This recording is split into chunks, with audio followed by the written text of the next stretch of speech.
네, 인사드리겠습니다. 안녕하십니까? 네, 함께 기도드리겠습니다. 사랑과 은혜가 풍성하신 우리 아버지 하나님, 주님의 귀한 은혜와 사랑으로 우리를 구원해 주시고 주님의 몸된 교회 안에 거하며 하나님의 사람으로 점점 변화되고 성장될 수 있게 이끌어 주시는 것 진심으로 감사를 드립니다. 주님이 허락하신 가정, 또 주님이 주신 자녀들 잘 꾸리고 세워서 아버지 하나님께 영광을 돌려드릴 수 있게 되기를 원합니다. 함께 말씀을 나눌 때 주 성령께서 친히 가르쳐 주시고 또 간섭하셔서 개개인에게 유익한 시간 될 수 있도록 도와주옵소서. 처음부터 끝까지 모두 아버지 하나님께 온전히 맡기고 의지하면서 우리를 사랑하시는 우리 구주 예수님 이름으로 감사하며 기도드립니다. 아멘. 네, 함께 성경 말씀 보시겠습니다. 시편 12편입니다. 시편 12편 7절, 8절 말씀을 제가 읽어드리겠습니다. 시편 12편 7절, 8절 말씀입니다. 여호와여 저희를 지키사 이 세대로부터 영영토록 보존하시리이다. 비루함이 인생 중에 높아지는 때에 악인이 처체에 횡행하는도다. 네, 8절까지 읽어드렸습니다. 이번 시간은 중등부 학부모님들 대상으로 우리 중등부 자녀를 어떻게 양육해야 할지 함께 고민해보는 그런 시간을 갖고자 합니다. 코로나 상황으로 가정에서 중등부 또 자녀들과 여러 면에서 씨름하고 계시는 부모님들의 건투를 비는 마음이 개인적으로 큽니다. 자녀를 이제 데리고 있으면서 많은 부분들 어려움이 있을 텐데요. 믿음 안에서 하나님께 의지하는 가운데 이 어려운 시기를 잘 인내해 나가셨으면 정말 좋겠습니다. 계속해서 말씀을 듣고 계실 텐데요. 그 들었던 말씀들의 연장선 안에서 함께 말씀을 좀 상고해 보려고 합니다. 방금 읽은 말씀에 보시면 이 부모에게 주님께서 좀 큰 책임이 있음을 일깨워 주고 있는데요. 자녀를 키우고 있는 그 저희 부모의 마음과 똑같은 기도를 하나님께 드리고 있는 것을 이 말씀에서 볼 수가 있습니다.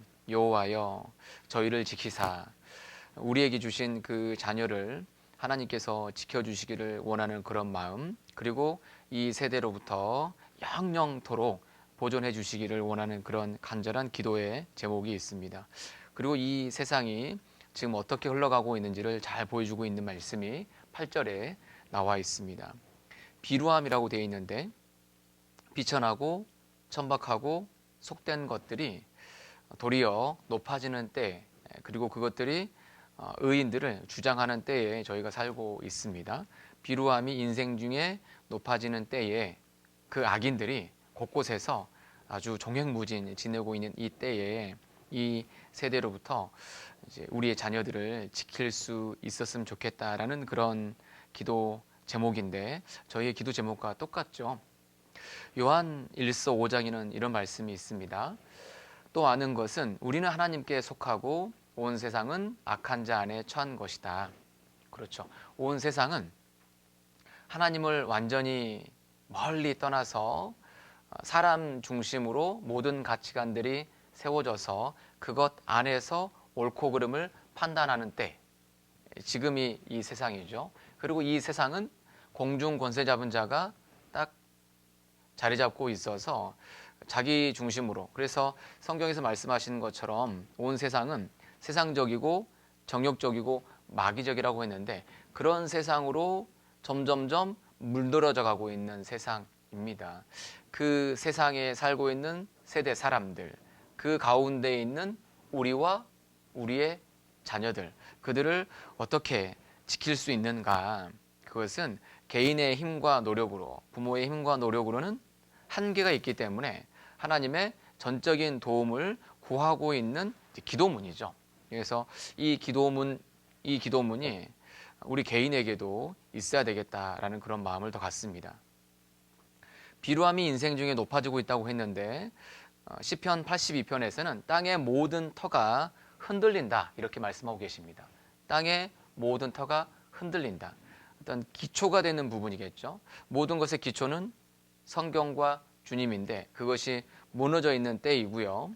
그리고 가장 중요한 또 터라고 말할 수 있는 가정, 그리고 어떤 사회, 또 국가 이런 기초들이 다 흔들리고 있는 때에 우리가 실은 살고 있습니다. 그러니까 이 가정을 세우고 우리 아이들을 세워가는 이 문제에 있어서는 좀 더 긴장을 할 필요가 있겠다라는 그런 경각심이 요구되죠. 이미 유초동부 시절을 다 거쳐서 중등부 정도까지 와 있으면 참 수많은 아이들과의 갈등, 고민들이 있으셨을 텐데 안타깝게도 그 갈등과 고민들이 중고등학교를 마치고 진학을 하든 또 취업을 하든 그런 과정을 넘어간다고 하더라도 그것은 계속 있을 수밖에 없다라는 이제 그런 걸 생각해 보면 참 그 자녀를 키우고 있는 부모님들께 참 위에서 기도하는 마음도 크고 어떻게 하면 잘 버틸 수 있을까 그런 마음도 실은 갖게 됩니다. 참 어려운 시기이죠. 이 중등부 자녀를 키우고 있는 저희에게 좀 생각을 할 수 있게 하는 좋은 글귀가 있어서 그 글귀를 한번 제가 읽어보도록 하겠습니다. 이 글귀의 제목 시인데요. 이렇게 되어 있습니다. 만약 우리 가정을 다시 시작할 수 있다면, 이걸 읽으면서 개인에게도 많이 적용하게 되고 아직도 기회가 많이 남아있기 때문에 이걸 좀 생각하면서 가정을 이끌어 가야 되겠다 개인적으로 생각을 하게 되었습니다.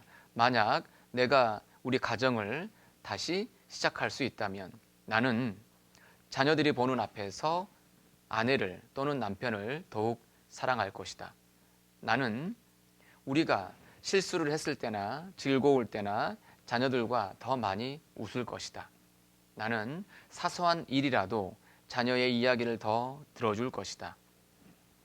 나는 나의 약점에 대하여 더 정직할 것이며 완벽한 채 하지 않을 것이다. 나는 우리 가정을 위해서 다른 기도를 드릴 것이다. 즉, 가족들에게 초점을 맞추기보다 나에게 초점을 맞추어 기도할 것이다. 나는 자녀들과 더 많은 것들을 할 것이다. 나는 그들에게 용기를 더 많이 북돋아 줄 것이다.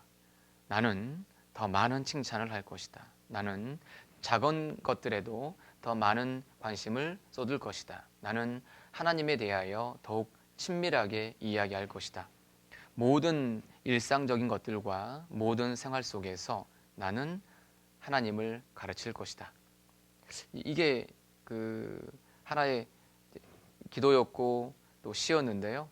여기 나와 있는 실은 이 내용들이 부모로서 가정을 온전하게 이제라도 세울 수 있는 방법이 된다라는 것을 볼 수 있다라는 거죠.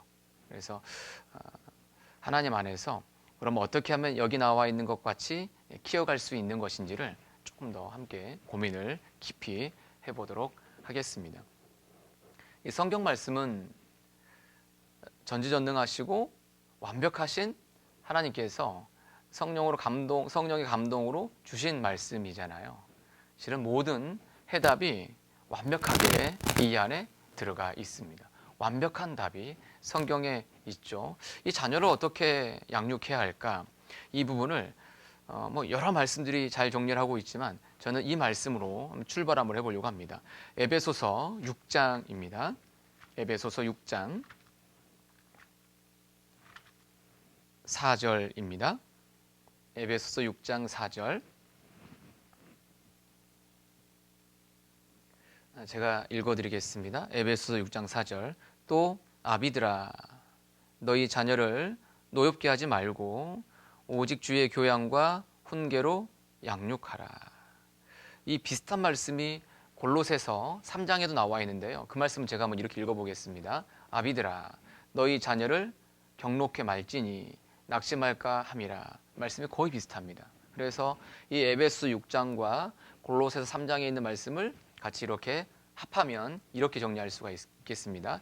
여기 아비드라라는 말씀 대신 부모들아 이렇게 할 수 있겠죠. 그래서 부모들아 너희 자녀를 노엽게 하며 낙심하게 말고, 그러니까 노엽게 하지 말고 낙심하게 하지 말고 오직 주의 교양과 훈계로 양육하라, 이렇게 말씀을 정리할 수 있다는 거죠. 이 자녀 교육과 관련된 가장 실은 핵심적인 말씀이 이 안에 다 담겨 있습니다. 그래서 이 말씀을 중심으로 중등부 자녀들을 어떻게 우리가 양육해야 할지를 한번 말씀을 가지고 나눠보도록 하겠습니다. 이 말씀을 쪼개서 보면 아비드라라고 되어 있기 때문에 이 아비, 부모들아, 이 부분 한번 상고할 수 있고요. 여기를 상고할 겁니다. 먼저. 그리고 너희 자녀를 이라고 되어 있기 때문에 자녀에 대한 부분을 상고하려고 합니다. 그래서 그리고 노엽게 하지 말라, 낙심케 하지 말라라고 되어 있기 때문에 노엽게 하거나 낙심케 하지 않는 방법에 대해서 고민을 해보고요. 그리고 오직 주의 교양이라고 되어 있기 때문에 어떻게 주님의 말씀을 가지고, 그리고 훈계라고 되어 있기 때문에 어떻게 훈계할 수 있는 것인지, 그리고 양육하라고 되어 있기 때문에 양육하는 것들에 대해서 정리를 해보도록 하겠습니다. 첫 번째 아비드라라고 되어 있는데 이 말씀을 보면 하나님께서 아비에게 명령을, 부모에게 명령을 내렸다는 걸 알 수가 있죠. 저는 형제이다 보니까 특히 이 말씀을 보면 저 개인적으로는 더 많이 찔리기도 하고 생각도 듭니다. 아비잖아요. 그리고 부모에게 한 말씀으로 확대했을 때 부모들에게 하신 말씀으로 생각하면서 과연 내가 부모로서 우리 자녀들을 어떻게 양육하고 있는가 생각을 많이 하게 되는데요.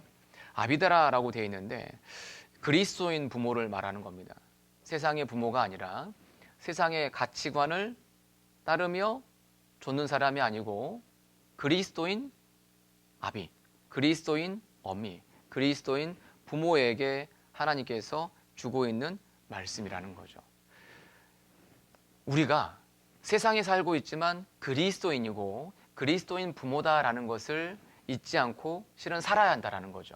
어디에서요? 가정에서도요. 교회 안에서 또는 세상에서 그리스도인으로 살아가기 위해서 저희는 노력을 합니다. 과연 그렇다면 가정에서 그리스도인으로 살고 있을까? 이것을 고민해야 한다는 거죠. 그걸 쉽게 이해할 수 있는 말씀이 로마서 13장입니다. 로마서 13장. 로마서 13장 14절입니다. 에베소서 6장은 자주 넘어올 거니까요. 표시해 두시고요. 로마서 13장 14절입니다. 로마서 13장 14절. 오직 주 예수 그리스도로 옷 입고 정욕을 위하여 육신의 일을 도모하지 말라. 오직 예수 그리스도로 옷 입으라라고 되어 있는데 저희가 믿고 구원을 받을 때 실은 그리스도로 옷을 입은 겁니다. 그런데 여기서 예수 그리스도로 옷을 입으라라고 표현하고 계시는데 어둠의 일을 벗고 빛의 갑옷을 입으라라는 거죠. 실제 삶에서 예수 그리스도로 옷을 입은 사람으로서 예수 그리스도와 같은 모습으로 살아가라라는 거죠. 어디에서나. 그러니까 부모인 저희가요, 누구로 옷을 입고 살아가고 있는지, 어떤 옷을 입었는지를 기억하면 실은 삶의 많은 부분 쉽게 주의하며 살아갈 수 있습니다. 어떤 옷을 입었느냐? 예수 그리스도로 옷을 입었습니다. 옷은 그 사람의 신분과 상태, 그 사람의 삶의 모든 부분을 이야기한다. 삶의 방식을 이야기한다. 이렇게 말씀드릴 수 있거든요. 우리가 외출하기 위해서 이렇게 옷을 갖추어 입고 그 옷을 입으면 행동을 조심하게 되잖아요. 추리닝을 입거나 편안한 옷을 입으면 쉽게 행동을 하지만 격식에 맞는 갖추어진 옷을 입으면 조심성이 더 올라가게 된다는 거죠. 그래서 내가 의사라면 의사의 가운을 걸치면 의사답게 행동도 하고 말도 하고 생각도 해야 되잖아요. 어떤 직업군에 맞는 그 복장에 따른 행동을 하게 됩니다. 많은 부분에서요. 그런데 우리 그리스도인은 어떤 옷을 입고 있다고 성경이 말씀하고 계시냐면 그리스도로 옷을 입은 사람이라는 거죠. 그리스도로 옷을 입은 부모다라는 겁니다. 어디에서도요? 집에서도요. 그러니까 행동을 할 때요, 주님과 같은 마음과 생각으로 말도 하고 행동도 해야 됩니다. 날 통해서 주님을 보는 거니까요. 그래서 그리스도와 같은 모습으로 살아가는 부모다라는 거죠. 집에서요. 그리고 자녀가 구원을 받았다면 어려운 부분이지만 정말 그리스도께 하듯 하는 그런 자세가 요구됩니다. 아이들이 점점점 성장해서 중등부 정도 오면 형제이고 실은 자매가 되어 있는 경우가 많을 겁니다. 아들에게, 딸에게 누구누구 형제 또는 누구누구 자매 이런 표현도 집에서 해볼 필요가 있습니다. 그 말을 하면서 부모 스스로가 늘 그렇게 하란 말은 아니고요. 종종입니다. 부모 스스로가 행동을 조심스럽게 하려고 하는 그런 마음이 든다라는 거죠. 형제요, 자매로 대해야 합니다. 그 형제요, 자매는 그리스도와 같은 거거든요. 실은 죽게 하듯 해야 한다라는 거죠. 골로새서 3장을 한번 가보겠습니다. 골로새서 3장.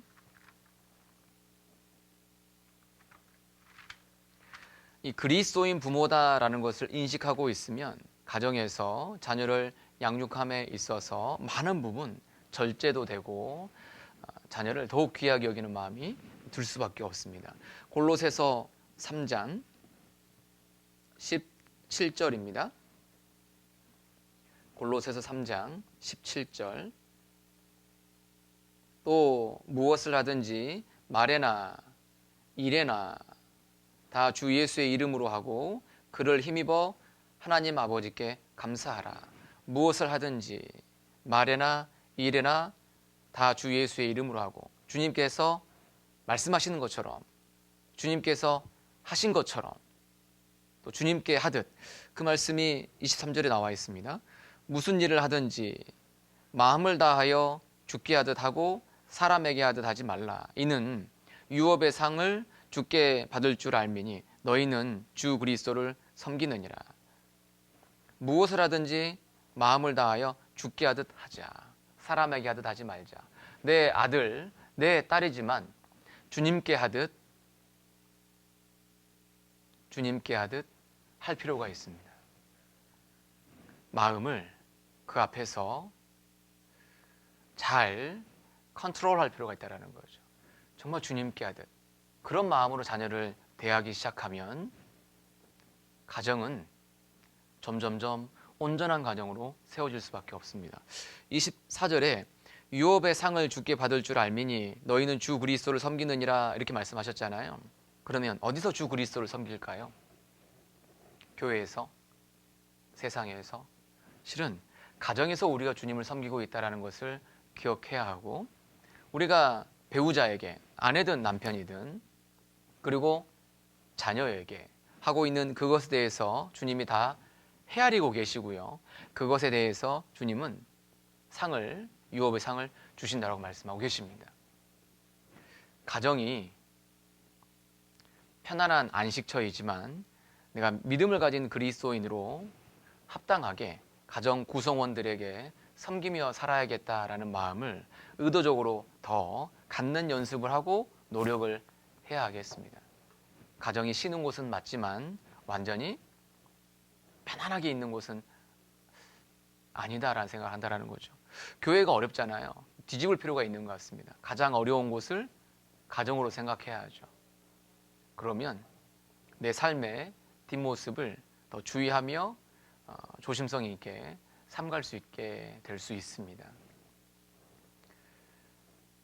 그리스도로 옷을 입은 그리스도인 부모다.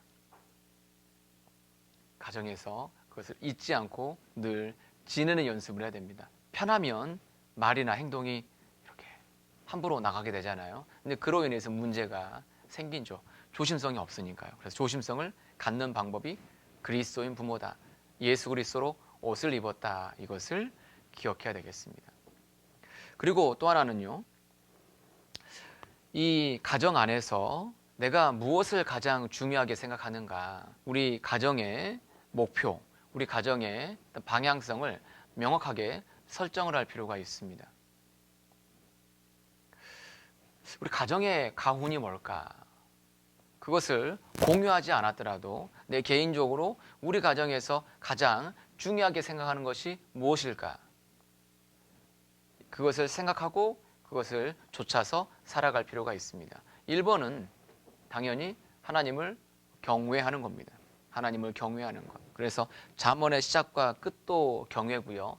전도서의 끝도 경외이기 때문에 인생에게 있어서 가장 중요한 것이 경외이므로 부모인 저희도 하나님 경외하는 것을 우선순위에 있어서 가장 앞에다 두어야 한다는 거죠. 그러면 그 경외의 의미가 무엇일까? 저번 시간에 이제 배우셨을 텐데 간단하게 정리해 보면 내가 가장 사랑하는 대상이 하나님이어야 한다는 겁니다. 가장 사랑하는 대상이 하나님입니다. 가장 사랑하는 대상이 하나님이어야 한다라는 것을 주님께서 가르쳐 주시기 위해서 경외와 관련된 말씀을 가장 첫 번째 언급한 곳이 창세기 22장입니다. 그 창세기 22장에서 경외에 대한 표현이 나오는데 하나님을 가장 사랑하는 것을 경외라고 얘기하고 있거든요. 인간적으로 사람이 가장 사랑하는 것은 많은 것들이 있지만 결과적으로는 자녀일 겁니다. 자녀를 가장 사랑하잖아요. 그 자녀보다 자녀를 주신 하나님을 더 사랑하는 것. 그것이 첫 번째 경외의 의미입니다. 가장 사랑하는 대상이 하나님이 한다는 거죠. 이 하나님을 가장 사랑하는 것이 우선이다. 이것은요. 누가복음 14장에서 우리가 볼 수 있는 것처럼 능히 내 제자가 되지 못한다라는 표현이 있지 않습니까? 그게 여러 차례 나와 있는데요. 그것에서도 누가복음 14장에서도 가장 우선, 가장 사랑하는 대상이 하나님이어야 함을, 주님이어야 함을 밝히고 있습니다. 그러니까 실은 경외와 똑같은 의미가 제자의 조건에서 나온다라는 거죠. 그래서 경외의 첫 번째 의미는 가장 사랑하는 대상이 하나님이다라는 겁니다. 경외의 두 번째 의미는 가장 존경하기 때문에 높이는 대상, 두려워하는 대상이다 말할 수 있는데 가장 두려워하는 대상이 하나님이어야 한다는 거죠. 가장 높이기 때문에 그분의 명령에 절대 순종하고 복종하려고 하는 삶의 태도, 그 어떤 인간의 명령보다 하나님의 명령이 더 우선시되는 삶의 태도, 이것이 경외의 두 번째 의미입니다. 그것은 출애굽기 1장에서 볼 수가 있습니다. 히브리 산파들에게 주신 교훈에서 잘 나타나 있거든요. 하나님을 가장 높였기 때문에 하나님을 경외함으로 바로의 명령을 뒤로 할 수 있었습니다. 그래서 경외의 두 번째 의미는 가장 높이는 대상이 하나님이어야 한다라는 겁니다. 말로만 그렇게 하는 것이 아니고 실제 삶에서 그런 것들이 밑바탕이 되어서 그렇게 살아가지는 모습일 때 성경에서 말씀하시는 아비들아, 이 말씀에 충족이 될 겁니다. 그리스도인 아비, 그리스도인 부모라는 거죠. 그리스도인 부모입니다. 고린도전서 4장을 가보시겠습니다. 고린도전서 4장 19절입니다. 고린도전서 4장 19절. 그러나 주께서 허락하시면 내가 너희에게 속히 나아가서 교만한 자의 말을 알아볼 것이 아니라 오직 그 능력을 알아보겠노니 하나님의 나라는 말에 있지 아니하고 오직 능력에 있음이라. 말을 알아볼 것이 아니고 그 능력을 알아보겠다. 그리고 하나님의 나라는 말에 있지 않고 능력에 있다.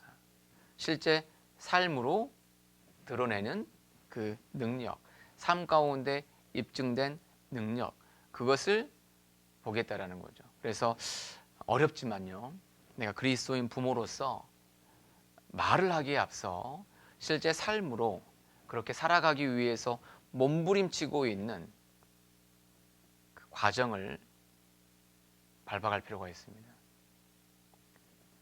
그리스도인으로서 몸부림치며 살아가고 있는 그 뒷모습이 실은 우리 중등부를 거치고 있는 자녀들에게 너무 잘 보인다라는 겁니다. 유초등부 시절을 거치는 우리 아이들은 부모 말에 잘 순종하잖아요. 근데 중등부 정도 오면 부모의 말에 무게가 내려가잖아요. 삶이 우리의 말의 무게를 덜어내버린 것 같습니다. 다시금 삶으로 치열하게 살아가고 있는, 그리스도인으로 살아가고 있는 그 모습을 보여주어야 되겠다라는 거죠. 그래서 그리스도인으로 그리스도인 될 수 있게끔 만들어줘야 되겠습니다. 부모가 그리스도인이니까 우리 자녀가 그리스도인이 될 수 있도록 가르치는 것도 있지만 실제로는 전수시키는 게 더 올바른 표현 같습니다. 믿음은 가르쳐지는 것도 있지만 가르침은 실은 전수를 통해서 완성이 되는 거거든요.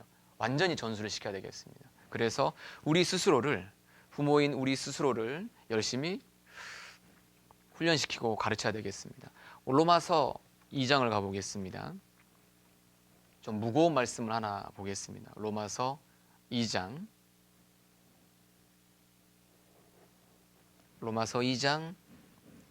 21절입니다. 그러면 다른 사람을 가르치는 내가 내 자신을 가르치지 아니하느냐? 도적질 말라 반포하는 내가 도적질하느냐? 간음하지 말라 말하는 내가 간음하느냐? 우상을 가증히 여기는 내가 신사 물건을 도적질하느냐? 율법을 자랑하는 내가 율법을 범함으로 하나님을 욕되게 하느냐? 기록된 바와 같이 하나님의 이름이 너희로 인하여 이방인 중에서 모독을 받는도다. 개인적으로 말씀을 가르치고 있는 사람이다 보니까 너무나 이 말씀은 저 깊숙이 찌르는 말씀입니다. 부모로서 살아가고 있는 저희에게도 똑같다라고 여겨집니다. 그러면 다른 사람을 가르치는 네가 네 자신은 가르치지 아니하느냐? 도둑질 말라, 간음하지 말라, 우상 숭배하지 말라 이렇게 말하면서 뒤에서는 그것을 행하고 있느냐? 말을 하는데 실제 삶은 거기에서 동떨어져 있다면 저희가요, 우리 자녀들에게 하나님의 이름을 모독되게 하는 것일 수 있겠다. 우리 모습을 보면서 올바른 신앙을 배우는 것이 아니고 외식적이고 겉과 속이 다른, 교회와 가정에서 모습이 다른 그런 모습으로 키우고 있는 것은 아닌지 큰 실은 개인적으로 반성을 많이 하게 됩니다. 그래서 우리 스스로를 먼저 더욱 가르쳐야 하겠다라는 겁니다.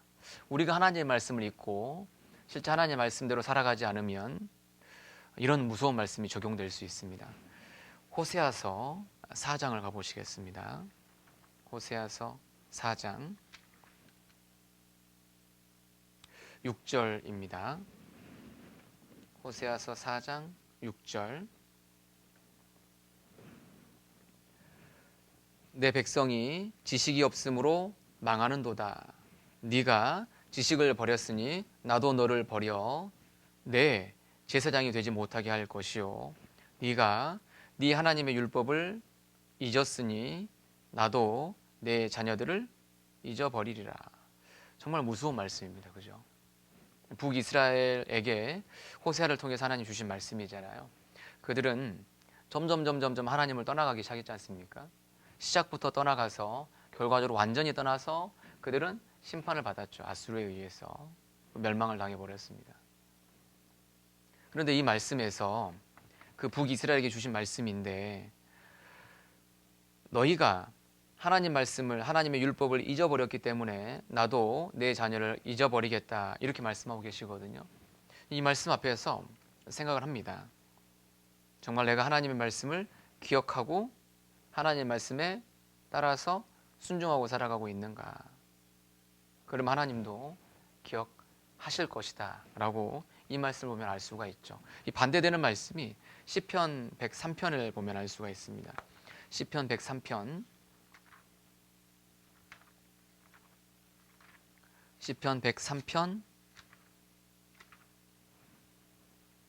17절입니다. 시편 103편 17절 18절 여호와의 인자하심은 자기를 경외하는 자에게 영원부터 영원까지 이르며 그의 의는 자손의 자손에게 미치리니 곧 그 언약을 지키고 그 법도를 기억하여 행하는 자에게로다. 언약을 지키고 그 법도를 지키고 법도를 기억하고 순종하는 그 사람의 자녀에게까지 그 의가 미친다, 영향을 준다라고 말하고 있지 않습니까? 그래서 부모로서 먼저 우리가 하나님의 말씀을 지키고 순종하는 그리스도인 아비, 그리스도인 부모, 이것을 되기 위해서 몸부림치고 있다면요, 정직하게 우리의 자녀들도 더딜지라도 그쪽으로 점점 실은 끌려 올 수밖에 없습니다. 그렇게 해도 안 되는 경우가 있는데 그렇게 안 한다면 완전히 떠나가 버리겠죠. 그래서 더욱 그렇게 살아가야 되겠습니다. 어떤 아버지가요, 이제 아이를 낳았는데 그 어머니께서 그 아들에게 그런 얘기를 했다고 그래요. 얘야, 아버지죠. 얘야, 네가 모범을 보이면 따로 규칙 같은 건 정할 필요가 없지 않겠니? 이 말을 많이 했다고 합니다. 얘야, 아비야, 아들아, 네가 모범을 보이면 따로 규칙 같은 건 정할 필요가 없지 않겠니? 정말 이 표현이 많이 와닿는 것 같아요. 내가 모범을 보이면 따로 규칙 같은 것은 필요 없는데 제가 모범을 못 보이니까 자녀들의 모습 가운데 나타나는 그 안타까운 것들이 더 제 개인적으로 더 찌르는 것 같습니다. 더 조심을 해야 되겠습니다. 아비에 대한 부분을 좀 말씀드렸습니다. 딱 정리를 내리면 그리스도인 부모, 그리스도인 부모다. 이것을 기억해야 됩니다. 그리스도인 부모다. 다시 에베소서 6장을 가보겠습니다. 늘 그리스도인으로 정말 살아야 됩니다. 에베소서 6장, 실제 그리스도인이니까요. 에베소서 6장 다시 4절을 보시면요, 에베소서 6장 4절입니다. 또 아비들아 너희 자녀를, 이렇게 되어 있습니다. 너희 자녀라고 되어 있는데 너희의 자녀, 이 자녀를 저희는 주님께로부터 얻기를 원했고 간절히 실은 구했습니다. 그렇죠? 성경에 나와 있는 한나나 또는 세례 요한의 어머니였던 엘리사벳처럼 저희도 기도 가운데 우리의 자녀를 얻었죠. 하나님이 주신 겁니다. 기도 가운데 얻은, 많은 기대를 가지고 얻은 자녀들이죠. 하나님이 직접 주신 겁니다. 그래서 하나님이 주신 이제 기업이고 하나님이 주신 선물이죠. 하나님이 잠시 저희에게 맡기신 거다라는 것을 알아야 하고, 맡기셨기 때문에 하나님은 그 자녀에 대해서 자녀를 어떻게 양육했는지 하나님은 다시금 찾으실 겁니다. 너희 자녀는 하나님께서 잠시 맡기신 것이다 라는 것을 기억해야 한다는 거죠.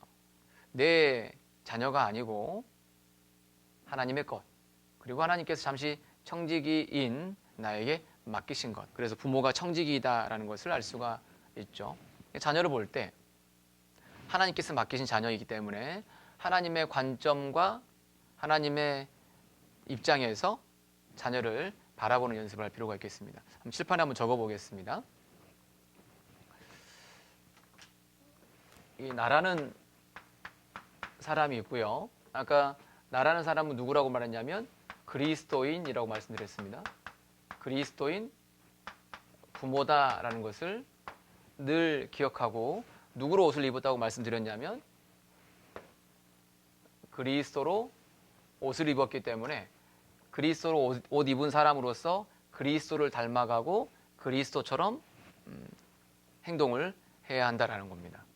그리고 이제 우리 앞에 있는 자녀를 볼 때 너희 자녀라고 되어 있는데 우리 자녀를 어떻게 봐야 하냐면 우리 자녀가 여럿 있잖아요. 하나만 적어본다면 우리 자녀를 바라볼 때 어떠한 관점에서 바라봐야 하냐면 먼저는 하나님을 개입시켜서 하나님을 보고 그 다음에 내 자녀를 보는 연습을 해야 한다라는 겁니다.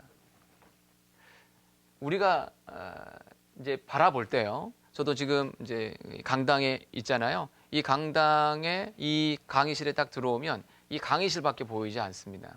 어떤 틀 안에 공간 안에 갇히게 되고 이것 중심으로 생각을 하게 되는데 그것을 프레임이다라고 말할 수 있습니다. 이와 같은 프레임이죠. 실은 이와 같은 프레임 속에서 모든 것을 바라보게 되는데 그냥 내 눈으로 이렇게 바라보는 것이 아니고요. 하나님을 먼저 의식하고 하나님이 주신 자녀라는 것을 생각하면서 보는 연습을 해야 된다는 거죠. 그래서 하나님을 바라볼 때 하나님을 바라보기 하면 앞에 있는 사람을, 내 자녀를 바로 보기가 가능합니다. 바라보기를 할 때 하나님의 관점에서 올바로 볼 수 있다라는 거죠. 그래서 앞에 있는 뭐 사람이든 어떤 사건이든 어떤 사물이든 이 모든 것들을 실은 하나님의 입장에서 바라보고 하나님께서 내 앞에 두셨다라는 것을 기억하면 어떤 사람이나 사건이나 사물로 인해서 일어난 많은 문제를 믿음 안에서 넘어갈 수 있고요. 소망도 가질 수 있고 사랑도 할 수가 있습니다. 그 출발이 뭐냐면 하나님 안에서 바라보아야 많은 문제를 믿음으로 그리고 소망 가운데 사랑으로 이겨낼 수 있는 겁니다. 그 출발이 뭐냐면 하나님을 통해서 보는 연습을 해야 한다는 겁니다. 하나님의 자녀, 하나님이 주신 자녀, 내 것이 아니고요. 그래서 하나님이 보시는 것처럼 나도 내 자녀를 바라보는 연습을 하자라는 겁니다. 그래서 보실 때 누구를 먼저 생각하는 겁니까? 의도적으로 하나님을 먼저 의식한 다음에요. 그게 하나님을 인정하는 겁니다. 하나님을 의식하고 인정한 다음에 내 앞에 있는 내 자녀를 늘 보는 연습을 하는 거예요. 자, 그러면 이제 그림이 간단해지죠? 자, 보세요. 예수 그리스도로 옷을 입은 사람이죠. 그러니까 나는 예수님처럼 행동을 합니다. 그리고 내 앞에 있는 내 자녀를 볼 때 주님을 의식한 다음에 하나님을 의식한 다음에 그 후에 앞에 있는 내 자녀, 상황, 사건, 사물들을 보는 연습을 하는 겁니다. 그러면 정말 여유가 생깁니다. 속에서 분이 올라와서 입으로 또는 얼굴 표정으로 튀어나오려고 할 때 이것을 그래도 추스릴 수 있는 힘이 하나님을 바라보는 연습인 거거든요. 그러면 자녀가 귀해집니다. 자녀가 정말 귀하게 여겨진다라는 거죠. 자녀가 소중하게 보입니다. 그래서 자녀가 하나님 주신 보물이고 소중한 하나님의 축복이다라는 것이 여겨집니다. 하나님이 주신 보물이거든요. 하나님이 주신 보물, 귀하게 여기는 마음이 정말 듭니다. 혹여 이 녀석이 잘못된 행동을 했을지라도 누가 보고 계십니까? 누가 간섭하고 계십니까? 하나님의 간섭하고 계시기 때문에 하나님의 개입 안에서 잘못된 것일지라도 그것이 바뀔 수 있음을 알 수 있습니다. 굴곡이 있더라도 그 굴곡이 안정화되고 있는 더 선한 길로 가고 있는 과정이라는 거죠. 우리는 늘 이렇게 평탄한 길만을 원하는데 이 평탄한 길이 아니고 굴곡이 있을 수밖에 없다는 겁니다. 아이의 실수와 실패가 있을 수밖에 없잖아요. 이것은 삶의 원리와 원칙을 찾는 과정 중에 있다는 것을 기억할 수 있는 여유가 생깁니다. 하나님을 의식할 때 여유가 생기거든요. 잘못했더라도 그 과정들을 통해서 가장 중요한 원리와 원칙을 배우고 있는 중에 있다라는 여유가 생긴다라는 겁니다. 하나님이 간섭하실 거니까요. 그런데 하나님을 의식하지 않으면 자녀에게 바로 말이나 행동으로 그냥 튀어나가 버리게 됩니다. 그러면 관계가 정말 멀어지죠. 귀하게 여기는 마음이 든다라는 겁니다. 이제 삶을 이렇게 좀 정리할 수가 있겠습니다. 자녀를 대하실 때 인생의 어떤 이제 그래프를 하나 그려본다면요, 삶이 여기를 T 시간으로 말하고요, 이쪽을 heaven 천국 또는 해피니스 행복 이렇게 말을 했을 때 하나님은 우리의 삶을 점점 이끌어서 상승 곡선으로 우리를 이끌어가고 있는 겁니다. 그런데 현재 이 중고등부 시절을 거치고 있는 이 시기의 자녀들의 이 모습은 변화가 없고 좋은 쪽으로 바뀌지 않는 것처럼 여겨지잖아요. 그러니까 여기 기울기를 보면 이 구간 T1에서 T2, 그러니까 뭐 14살에서 또는 중등부니까 16살까지 이 시기에 너무 힘들잖아요. 변화가 없는 것처럼 보이죠. 근데 여기를 쭉 보시면, 여기 확대해서 보면 이런 기울기인데 이 안에 실제 삶의 과정은 이런 굴곡진 것이 아주 심한 때가 이 시기입니다. 그래서 삶의 굴곡이 아주 심하잖아요, 이 시기가요. 그러니까 부모가 너무 힘듭니다. 그죠? 그런데 하나 기억할 것은요, 이 굴곡지고 있으면서 어떻게 가고 있는 거냐면 점점점 위로 상승하고 있는 기울기라는 것이 보이죠. 그래서 아이들이 지금 굴곡지고 아주 엉망일지 몰라도 하나님은 그 아이의 삶을 굽은 것을 점점점 곧게 하면서 점점점 온전한 그리스도인으로 성장시키고 있는 과정 중에 있다라는 마음에 여유를 가져야 한다는 거죠. 부모의 마음에서 자녀를 놔버리면 안 됩니다. 기다리셔야 됩니다.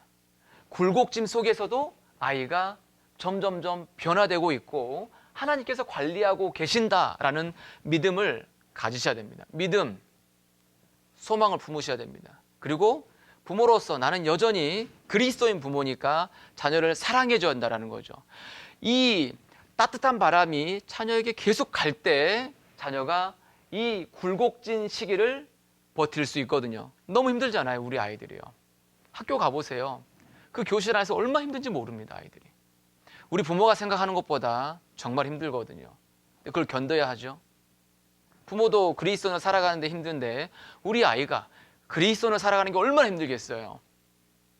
그러니까 집에 오면 감정의 굴곡이 심할 수 있고 실제 삶에서도 엎치락뒤치락 할 수 있지만 기억하실 것은 상승 중에 있다는 거죠. 그래서 이렇게 비유하면 참 저는 개인적으로 와닿더라고요.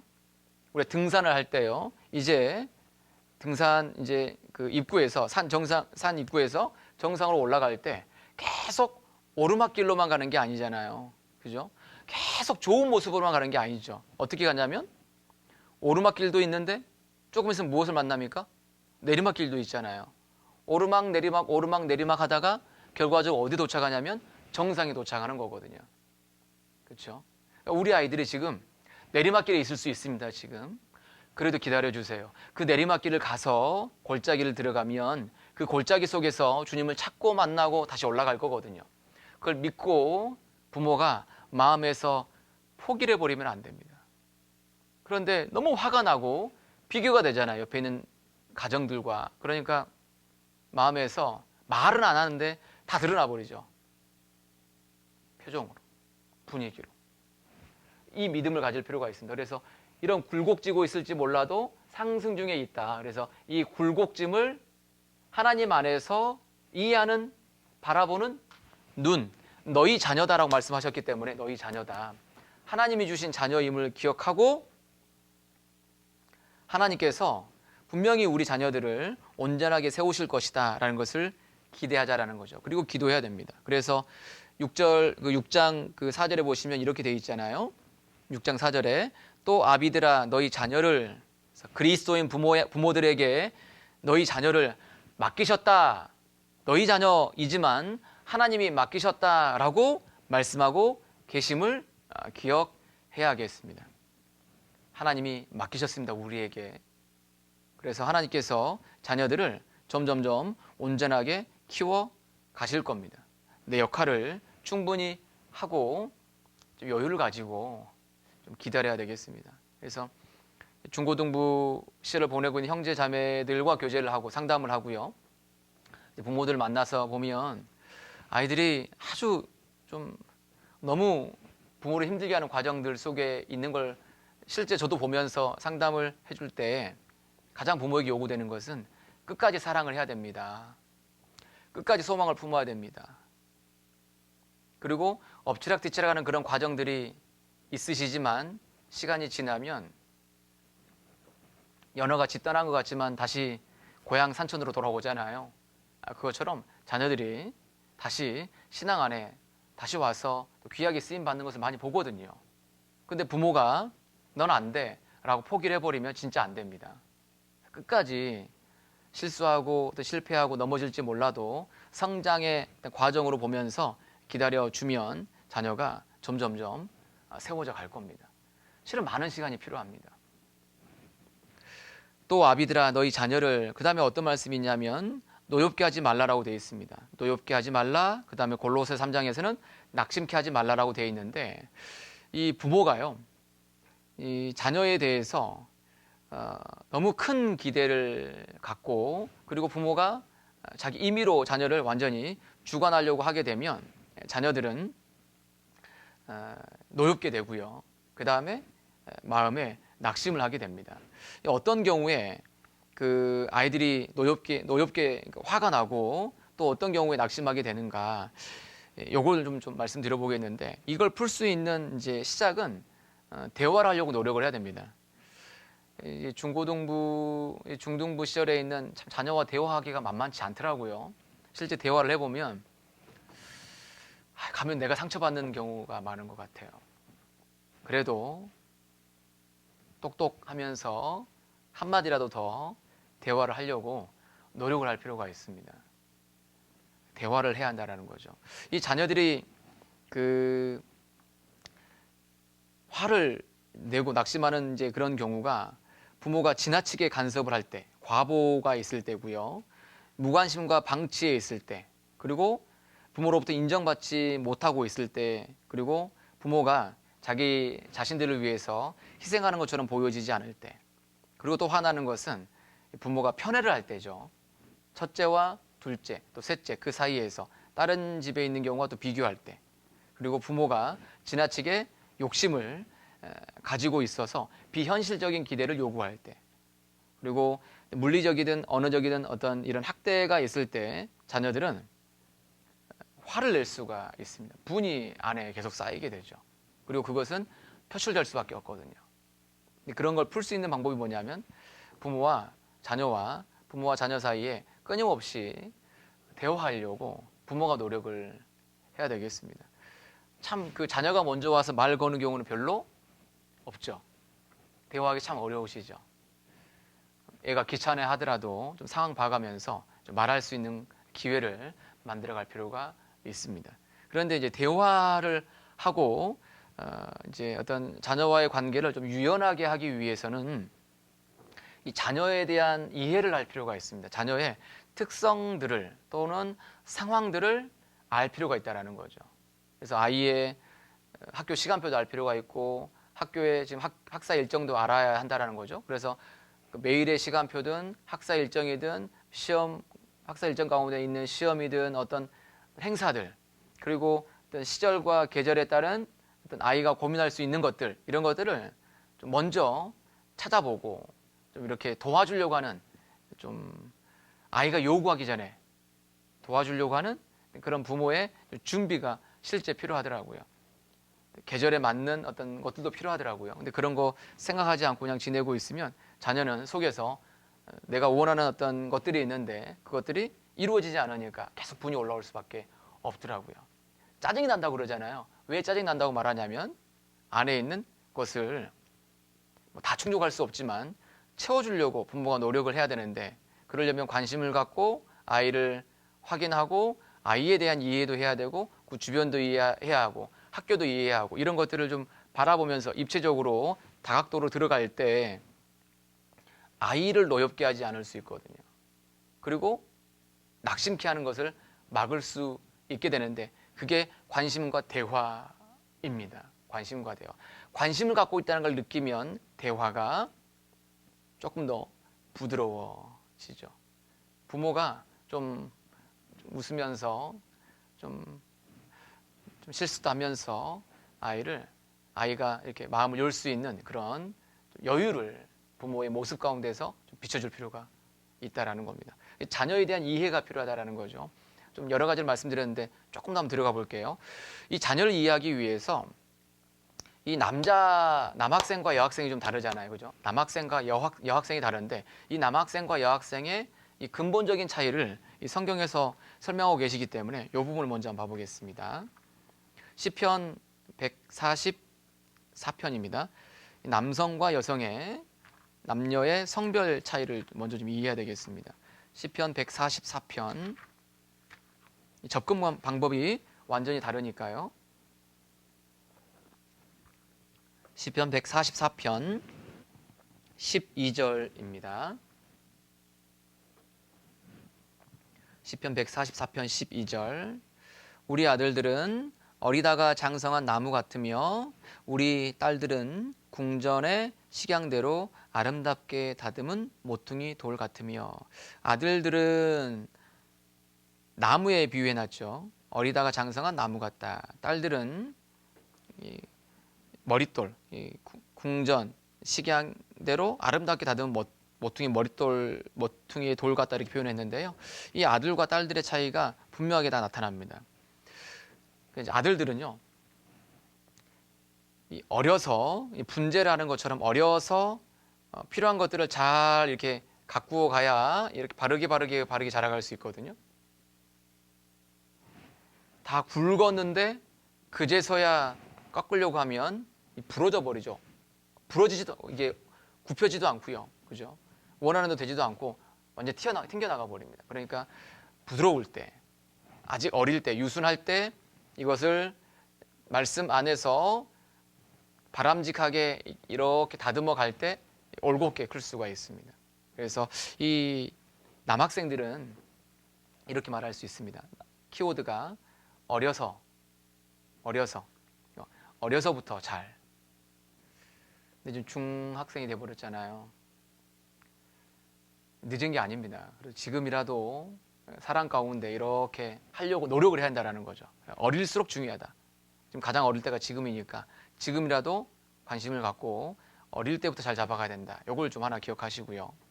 그리고 여자아이는 여기 나와 있는 것처럼 식양대로 아름답게 다듬은 모퉁이 돌이라고 되어 있는데 그 이제 망치와 정을 들고 이 돌을 이렇게 이제 모양대로 이렇게 쪼 가면 이렇게 다듬어 무늬를 새겨가면요. 이거 다듬을 때 망치를 살살살살 때리면서 모양을 새겨야 된다는 거죠. 언제까지요? 처음부터 끝까지. 계속 조심 하면서 완전히 딱 새겨질 때까지 다룰 필요가 있다는 겁니다. 조심성을 가지고 자라는 내내 관심을 두어야 이게 아름다운 모양으로 변화한다는 거죠. 어릴 때 하고 커서는 안 다듬으면 여자아이들은 한순간에 어긋날 수가 있습니다. 한번 훅 주면 확 깨져버리니까요. 그래서 조심조심 여자아이들을 다루는 방법은 조심조심 자라는 내내. 남자아이들은요 어려서부터 이렇게 딱 생각을 가지고 남자 자녀를 대하는 그런 어떤 계획을 좀 세우시고 여자아이 집에 있는 딸 아이를 대하는 방법을 좀 이렇게 관심을 두고 할 필요가 있다는 겁니다. 내가 내 딸 같은 경우에 어려서 잘 해놨으니까 이제는 괜찮아 이게 아니거든요. 계속해서입니다. 물론 남자아이도 마찬가지지만 가장 중요한 시점이 어릴 때가 아주 중요하다는 것을 좀 기억해 두시고요. 이 남자아이와 여자아이의 차이가 있다. 이걸 하나 이해해 주시고요. 저희가 지금 지난 시간에 유치부와 초등부에 대한 말씀을 드렸는데 이 부분은 언급을 안 드리겠습니다.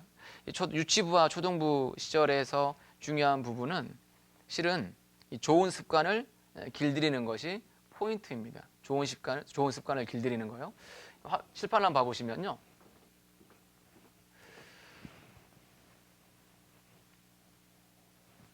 시기적으로 이렇게 정리를 할 수가 있습니다. 보시면 유아기, 그러니까 유초등부로 적을게요.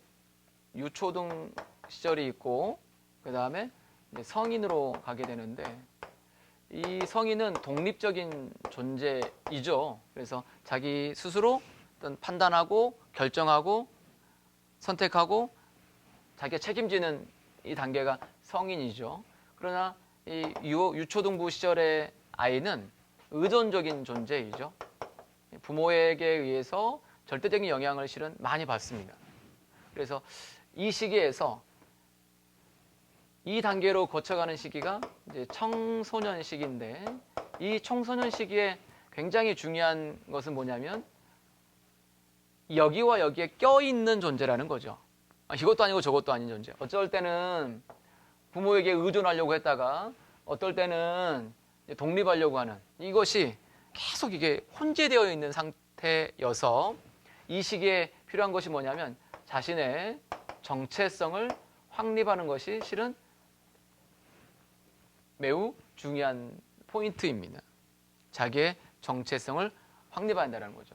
의존적인 존재에서 점점점 독립적인 존재로 넘어가고 있기 때문에 이 청소년 시기를 보내고 있는 이 우리 자녀들 대할 때는 어른처럼 대해주면서도 필요한 것들은 이렇게 보이지 않게 도와주는, 그리고 어떤 선택과 결정을 본인 스스로 해볼 수 있도록 믿어주고 또 기다려주고, 이런 과정 속에서 자존감과 자립심을 점점점 키울 수 있게 도와줘야 됩니다. 이게 청소년 시기다라는 것을 기억해야 한다는 거죠. 우리 자녀들이 지금 이 시기에 있다라는 거죠.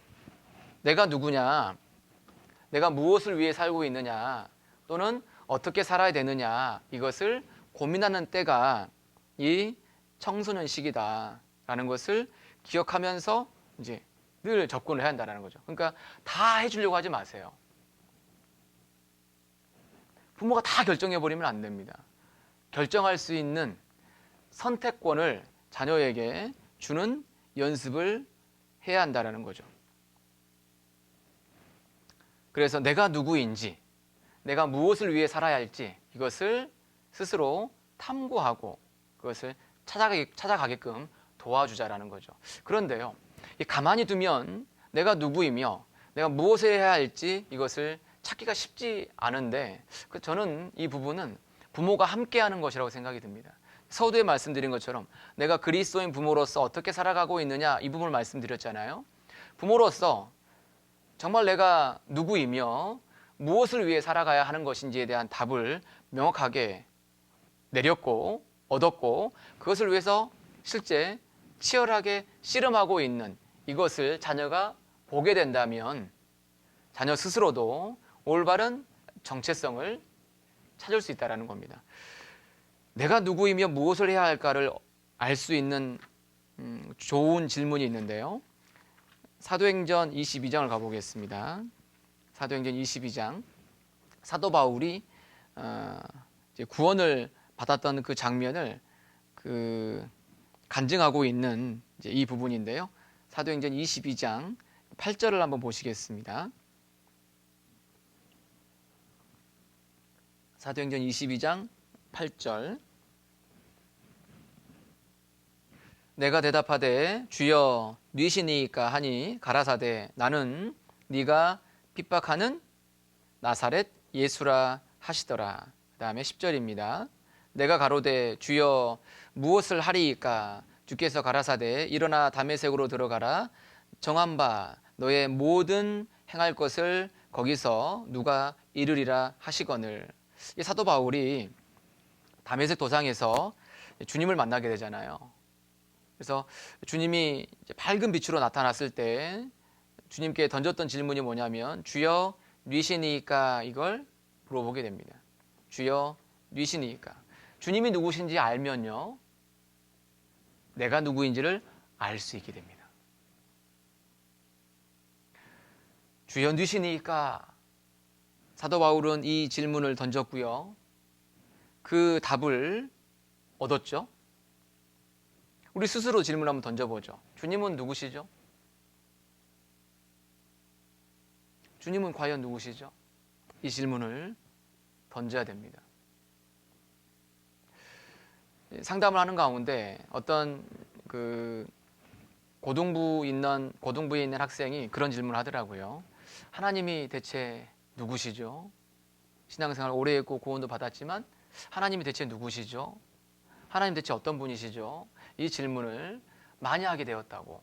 그러면서 함께 교제를 나누면서 이제 그 부분에 대한 답을 함께 찾아갔는데요. 질문을 던져야 됩니다.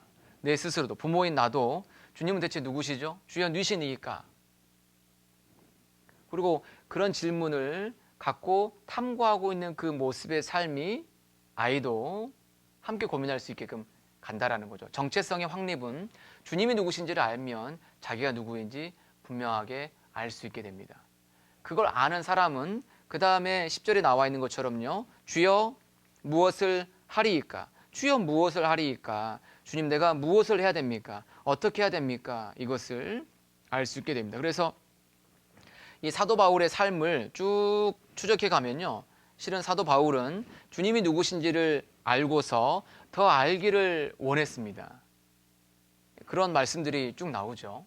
그리고 내가 무엇을 해야 할까? 그래서 자신에게 주어진 맡겨진 그 길, 사명의 그 길을 끝까지 달려갔다는 것을 우리가 알죠. 누구시며 내가 무엇을 해야 할까? 이것을 찾아가는 그 과정, 그것이 자신이 누구인지를 알아가는 과정이다라는 거죠. 그 시기를 잘 거칠 수 있게끔 고민하고 함께 찾아가는 그런 가정적 분위기를 꾸려갈 필요가 정말 있습니다. 근데 이제 자녀와의 관계가 많이 틀어져 있다면 아까 말씀드린 것처럼 실은 내가 문제거든요. 내가 그리스도인으로서 어떻게 살아가고 있는지를 고민하고 내가 바뀌기 시작하면 신기한 것은 내가 돌아가니까요. 나와 맞물려 있는 내 아이도 돌아가기 시작합니다. 내 아이를 돌리려고 하면 안 돌아갑니다. 내가 돌아가면 내 자녀도 돌아가거든요. 내가 돌아가야 됩니다. 그러면 톱니바퀴가 맞물려 돌아갑니다. 그 정체성의 확립은 내가 찾아간다는 거죠. 그 키워드는 주여 니시니까, 주여 내가 무엇을 하리이까 이 질문을 통해서 나도 찾아가고 그러면 내 자녀도 점점점 변해갈 겁니다. 정체성이 확립된다라는 거죠. 이제 어젠가 제가 그 자석이 하나 있어가지고요, 좀 두꺼운 이 작은 자석인데 좀 힘이 있더라고요. 그래서 이걸 제가 책상 속에 클립 있는 곳에 딱 넣었더니요, 클립이랑 앞정이랑 다 달라붙는 거예요. 그래서 제가 뗀 다음에 이만한 그 린치 있지 않습니까? 린치 위에 탁 붙인 다음에 연결하니까 이렇게 다 달라붙더라고요. 이렇게. 그리고 나서 위에 있던 자석을 딱 떼니까 그래도 달라붙어 있더라고요. 이 이제 금속 성질이 이제 안에 방향이 자석처럼 이게 구조가 안에가 정렬이 되면서 자성이 유지되는 거였거든요. 근데 이 자석에 붙어 있었기 때문에 이 처음 것이 붙어 있기 때문에 그 다음 것도 붙더라라는 거죠. 이걸 보면서요, 그렇구나. 내가 주님께 부모로서 붙어 있으면 내 자녀들이 주님께 붙을 수 있겠구나. 그런 내가 주님께 붙어 있지 않으면 밑에까지 다 떨어지겠구나. 이런 생각을 하게 되었습니다. 그러니까 방금 말씀드린 것처럼 내가 돌아가야 내 아이들도 돌아간다라는 겁니다. 그리고 이 중등부 시절에 내가 누구이며 내가 무엇을 해야 할까 그런 고민 속에 함께 오는 것이 뭐냐면 구원에 대한 고민입니다. 초등부 시절에 구원을 받았다고 했죠. 실제 구원을 받은 경우가 많습니다. 그런데 넘어와서 자신의 구원에 대한 의문, 그 다음에 어떤 의심, 이런 것들을 거치게 됩니다. 일반적으로 여학생 같은 경우는 중2에서 중3, 중2에서 중3 정도 시기에 자신의 구원에 대한 어떤 갈등과 고민을 하게 되고요. 자신의 믿음을 재점검하는 그런 시간을 거치게 됩니다. 일반적인 경향입니다. 그리고 남학생은 한 발육이 1년 정도 늦더라고요. 여학생에 비해서요. 생각의 발육이. 그래서 한 중3에서 고1 정도 사이에 자신의 구원에 대한 갈등과 고민 그리고 확증 이런 시기를 거치게 됩니다. 그래서 중등부 시절 그러니까 중2부터 고1 이 시기에 구원에 대한 고민을 많이 하게 되니까요. 그때 고민하고 있는 것에 대해서 핀잔 주지 마시고요. 기도하면서 기다려 주세요. 말씀을 또 들을 수 있게끔 생각할 수 있게끔 도와주면 되겠습니다. 그러면 구원이 정립이 되고요. 그리고 자기가 누구인지 어떻게 살아야 될지에 대해서 딱 확증이 되면 확립이 되면 힘있게 살아가는 거거든요. 그래서 이 정체성의 확립은 실은 구원과 밀접하게 연관이 되어 있습니다. 구원을 받았음에도 불구하고 그 시기를 거치게 됩니다. 그래서 기다려주시고 믿어주시고 주님이 널 사랑하셔. 주님이 정말 너를 귀하게 보셔. 이런 얘기를 자주 해주시면 그 갈등과 혼란의 시기를 넘어갈 수 있을 겁니다. 아나니아와 같은 그런 역할을 부모님께서 해주셔야 되겠습니다. 그런데 이 시기에요. 부모들이 잘못하면 실수하게 되는 게 이런 겁니다. 독재형 부모라고 말할 수 있는데 이 울타리를요 아주 좁게 하는 거예요. 이 울타리 안에 가둬 놓고 이 안에서만 움직이게 하는 겁니다. 그럼 아이가 답답해 죽겠죠. 이렇게 좁게 하는 것은 어릴수록 좁게 하는 겁니다. 어릴수록. 그런데 커가면 커갈수록 이게 넓게 줘야 되거든요. 근데 독재형 부모는 어릴 때는 넓게 했다가 커가니까 좁혀버리는 게 되는데 반대로 하셔야 됩니다. 독재형 부모가 돼서는 안 됩니다. 청소년 시기에 있는 부모들은 이것을 너무 좁히면 안 된다는 거죠. 자유가 있어야 됩니다. 그 다음에 또 하나는 이 자유방임형 부모인데 이 테두리가 없이 아이 마음대로 하게끔 풀어놔 버리는데 그렇게 하면 아이들은 완전히 자유분방한 모습으로 살아가게 되죠. 기준이 없는 삶이 됩니다. 그것도 잘못됐고요. 어떤 게 필요하냐면 적극적인 부모가 필요합니다. 울타리를 크게 만들어 놓고요. 그 울타리 안에서 아이들이 자라갈 수 있게끔 만들자라는 거죠. 큰 울타리 안에서 자유할 수 있도록. 이걸 생각할 때마다 제가 떠오르는 이제 물고기가 있는데 그 일본의 잉어입니다. 코이죠. 일본의 잉어 코이인데 일본 잉어는요. 그 어항 속에 넣으면 어항 속에서는 5에서 8cm 정도 자란다고 그래요. 그런데 이것을 연못에다가 두면은 더 크게 자랍니다. 15에서 한 25cm까지 더 커진다고 그래요. 그런데 이것을 강에다가 방류를 하면 무려 90에서 120cm까지 이렇게 커진다고 합니다. 똑같은 잉어인데 어디에 있느냐에 의해서 크기가 달라져 버리죠. 그래서 우리의 울타리를 크게 한다는 것은 자녀를 믿어주는 겁니다. 믿어주는 거예요. 크게 믿어주고요. 그리고 그 안에서 아이가 자라갈 수 있도록. 그래야 우리 아이들이 안정감을 가지고 이 중등부 시절을 넘어갈 수가 있습니다. 이 중등부 시절을 보내고 있는 부모들에게 또 하나 중요한 것이 있는데 이걸 한번 보시죠. 여기 보시면 자녀의 나이에 따른 부모와 친구의 영향력의 변화입니다. 위에 있는 이 파란색 그래프는 부모의 영향력이고요. 그죠? 그리고 여기에 있는 붉은색은 친구나 타인의 영향력을 보여주고 있는 그래프입니다. 그런데 이 그래프를 보시면 어디에서 급격한 변화가 있는지를 볼 수 있는데 바로 바로 이 지점입니다. 이 지점. 여기 14살. 우리는 나이로 중2죠. 중1에서 중2 정도 되겠습니다. 이 시기에 완전히 뒤집히게 됩니다. 부모와 어렸을 때는 부모의 영향력이 절대적이다가 여기에서는 비슷하죠. 그러다가 완전히 갈라지게 됩니다. 부모의 영향력이 그래서 안타깝게도 중학교, 고등학교를 가면서 거의 영향력이 없습니다. 관리가 안 되죠. 그런데 조금 철들면 다시 부모의 영향력이 상승하게 되죠. 친구의 영향력이 이때는 너무나 큽니다. 이 시기가. 그러니까 여기서 우리가 하나 힌트를 얻을 수 있는 것은 뭐냐면 우리 아이 근처에 어떤 사람을 둘 것이냐, 이게 중요한 부분이 되겠습니다. 우리 아이 근처에 어떤 사람을 둘 것이냐. 선한 영향력을 줄 수 있는 친구, 선한 영향력을 줄 수 있는 선생님, 선배, 멘토, 이런 부분들이 있게 되면 아이가, 화면을 보시면 아이가 영향을 받는다라는 거죠. 굉장히 중요한 부분이 됩니다. 그러니까 이 중등부, 고등부 시절을 보내고 있는 우리 자녀들을 그러니까 교회 학교에 보내야 되는 겁니다. 교회 학교 내에 선한 영향력이 있는 그래도 친구들이 있거든요.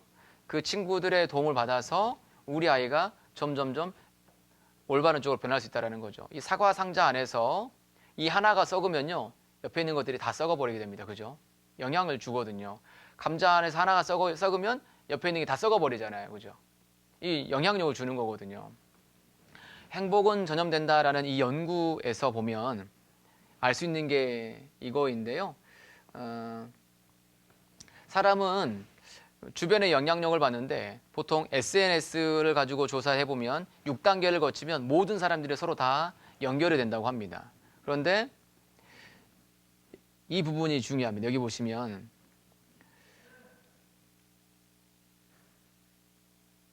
직접 연결된 친구, 1단계 친구입니다. 직접 연결된 친구, 여기가 그 친구가 사람이 행복할 경우에 당사자가 행복할 확률은 15%가 높아진다는 거죠. 그러니까 간단하게 정리하면 이런 겁니다. 내가 행복하면 내 친구에게 그 행복감의 15% 전염이 되고요. 그리고 친구의 친구, 2단계 친구에는 얼마만큼 전염이 되냐면 10% 전염이 되고 3단계 친구, 나의 친구의 친구의 친구, 이 친구에게는 약 6%의 확산 효과가 있다는 겁니다. 그리고 4단계 친구에게는 전혀 행복감이 전달이 안 된다는 거죠. 그래서 이걸 뒤집으면요, 내 자녀를 중심으로, 자녀 중심을 두고 옆에 어떤 사람들이 있느냐에 의해서 전염이 된다는 거죠. 부모가 행복하면 자녀가 행복감을 무려 15%나 느낄 수 있어요. 또 주변에 있는 사람들이 행복하면 점점 행복이 전염이 된다는 겁니다. 그래서 화면을 보시면 즐거움도 전염된다고 되어 있고요. 아픔도 전염이 되고요. 영향력을 준다는 겁니다. 비만도 전염이 됩니다. 비만도 전염이 된다고 그래요. 그래서 뚱뚱한 사람들 옆에 그런 영향들을 실제 준다, 이렇게 그런 얘기를 하죠. 끼리끼리라고 하잖아요. 영향력이 있기 때문에 자녀 주변에 어떤 사람을 둘 것이냐 고민을 해야 하는데, 다행인 것은 그런 사람들이 교회 안에는 구원받은 친구들이 많으니까 좋은 영향력을 줄 수 있다는 겁니다.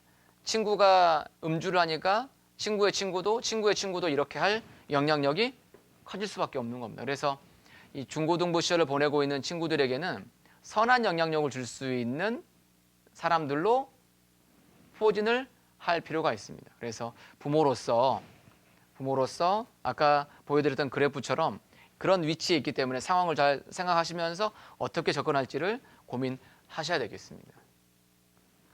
시기적으로 그런 시기다라는 겁니다. 남녀의 차이를 말씀드렸고, 시기적으로 이런 시기에 대한 부분을 말씀드렸고요. 또 하나 생각할 것은 이 자녀들의 성향이 있는데, 먼저는 이걸 한번 말씀드려보고 싶습니다. 자녀들의 지정의에서, 지적 영역에서 어떤 성향을 가지고 있는지를 또 이해할 필요가 있습니다. 그래서 내 자녀가 좌뇌인지 우뇌인지를 한번 생각해 볼 필요가 있습니다. 좌뇌인지 우뇌인지. 그래서 이 좌뇌와 우뇌 어떤 성향들이 좀 많이 다르잖아요. 그래서 좌뇌는 논리적이고 직선적이고 수학적이고 이성적이고 합리적이고 순차적이고 실용적이고 긍정적인데, 우뇌는 종합적이고 창조적이고 직관적이고 공간적이고 비언어적이고 남성적이고 부정적인 성향이 큽니다. 그래서 대표적인 사람으로 이렇게 비교를 하죠. 좌뇌와 우뇌의 차이가 있다. 그래서 좌뇌는 공부뇌, 우뇌는 놀이뇌라고 말합니다. 그래서 좌뇌 성향을 보면 언어, 숫자, 논리, 순서, 직선, 분석, 연속적, 습관적이고, 우뇌는 그림, 색상, 공간, 상상, 리듬, 총체적, 동시적, 창조적입니다. 이게 극명하게 대비가 되잖아요. 그런데 이제 뇌가 발달하는 그 시기에 잘 훈련을 시키면 이 좌뇌와 우뇌를 왔다 갔다 할 수 있는 이 뇌량이 있거든요. 이것을 활성화시킬 수 있습니다. 이걸 훈련시켜서 이게 좀 튼튼해지면 좌뇌이면서 우뇌를 동시에 활용할 수 있는 이제 그런 아이로 키울 수 있는데, 중등부에 와 있는 아이들은 이미 이 좌뇌나 우뇌 쪽으로 어느 쪽으로 이미 딱 이렇게 이미 뇌가 발달이 다 돼버린 상태입니다. 그래서 내 아이가 좌뇌인지 우뇌인지를 좀 이렇게 생각하면서 볼 필요가 있어요. 그래서 이 좌뇌인지 우뇌인지를 판단할 수 있는 그 좋은 방법이 있는데 한번 영상을 하나 봐보시겠습니다. 좌뇌적인 사람이 예를 잠깐 더 들면은 체계적 논리도 순서적이니까 항상 지갑에 보면 카드가 얼마 있고 잔돈이 얼마인지를 알죠. 우뇌적인 사람은 뭐 하나 찾으려면 백을 뒤집어 쏟아야 아는 사람, 이런 사람들이고, 집안 정리가 깔끔하다, 이건 좌뇌죠. 항상 정신이 없다, 우뇌죠. 그래서 좌뇌 선호하는 사람과 우뇌 선호하는 사람들은 이 몇 가지를 보면 쉽게 알 수 있습니다. 자, 그러면 한번 하나하나 좀 테스트를 해볼까요? 자, 먼저 손에 깍지를 한번 껴보겠습니다. 네. 깍지를 껴서 네. 우리는 좌우뇌가 서로 상반되게 연결되어 있거든요.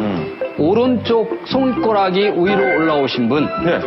자, 이게 이제 좌뇌가 높은 사람입니다. 네. 자, 나요. 그러면 반대로 그걸 한번 반대로 이렇게 손가락이 내려가도록 한번 해보세요. 뭘 느끼시나요? 어떻게 내리세요? 이게 어색하죠? 네, 이게 편안한 쪽이 저 같은 경우는 왼손이 올라가 있거든요. 그러니까 오른쪽이 올라가 있냐, 왼쪽이 올라가 있냐. 깍지를 꼈을 때 오른손이 올라가면 좌뇌형, 왼손이 올라가면 우뇌형. 두 번째, 팔짱을 한번 자연스럽게 껴보겠습니다. 팔짱을 자연스럽게 한번 껴보세요. 자, 어느 팔이 또 위로 올라갔나 한번 보세요. 왼손이. 오른쪽 팔이 위로 가 있으면 역시 좌뇌죠. 팔짱을 꼈을 때 오른팔이 올라가면 좌뇌형, 왼팔이 올라가면 우뇌형. 이거는 반대인데? 우뇌로 나오고 깍지 끼는 건 좌뇌로 나오네.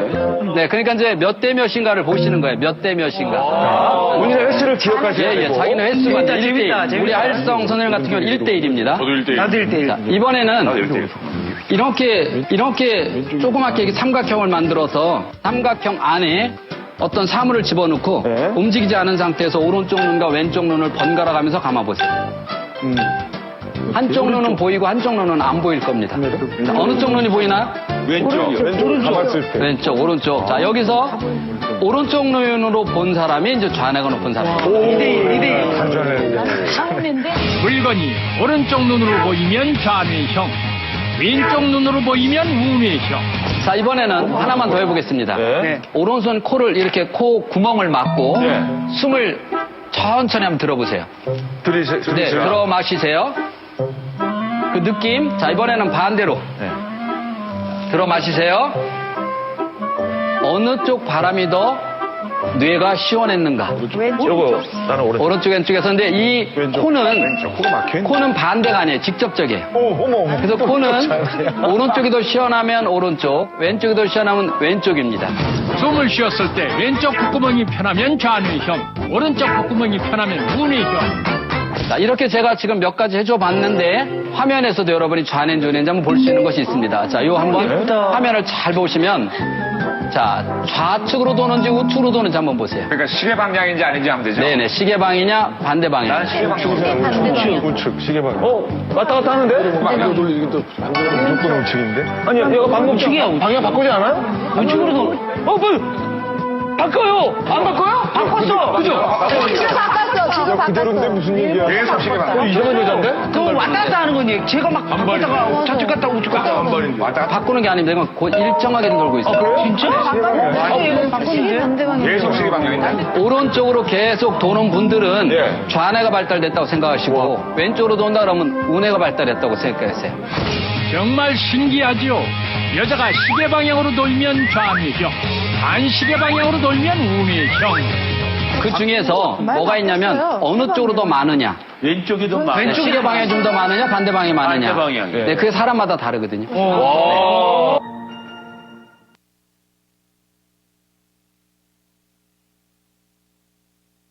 우뇌냐 부모 스스로도 한번 해보시고요.